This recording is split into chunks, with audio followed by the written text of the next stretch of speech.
Praeitą turą nebuvo.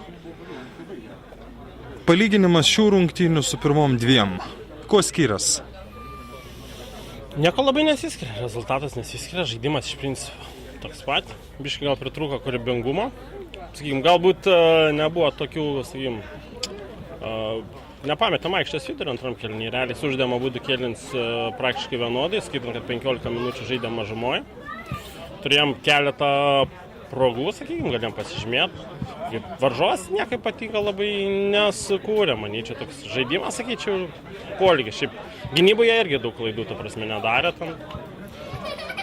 Šiaip, jeigu iki tos raudonos kortelės, kuri komanda labiau vertesnė būtų laimėti, jeigu nebūtų tos raudonos kortelės? Kiekvienas sakytų, kad mūsų komanda labiau vertesnė, bet aš, sakykim, turėjom ten porą tokių tikrai neblogų progų, tai galėjo tą vieną progą iš tikrųjų pavirsti įvarčių ir to galėjo užtekti iš tikrųjų, bet, sakykime, jie irgi buvo netoli, gal pritrūko paskutinį to smūgiai, sakykime.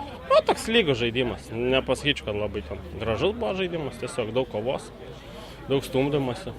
Šiemet nepralaimit, bet tos lygiosios, sakykime, žiūrint į turnyro lentelę, jos irgi nėra kažkoks stebuklas. Sutinkat su tuo?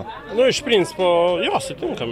Norėtųsi pergalę, atrodo, tarsi ir galėtume, tiek praeitas rungtynės norėjosi tą jau pergalę, sakykime, tiek šitos atrodo, kaip sakyti, ir liktai būtumėm pajėgus.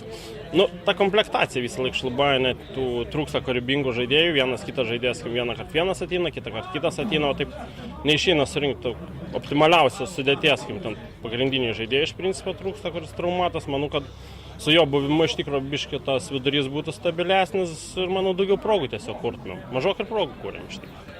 Ačiū.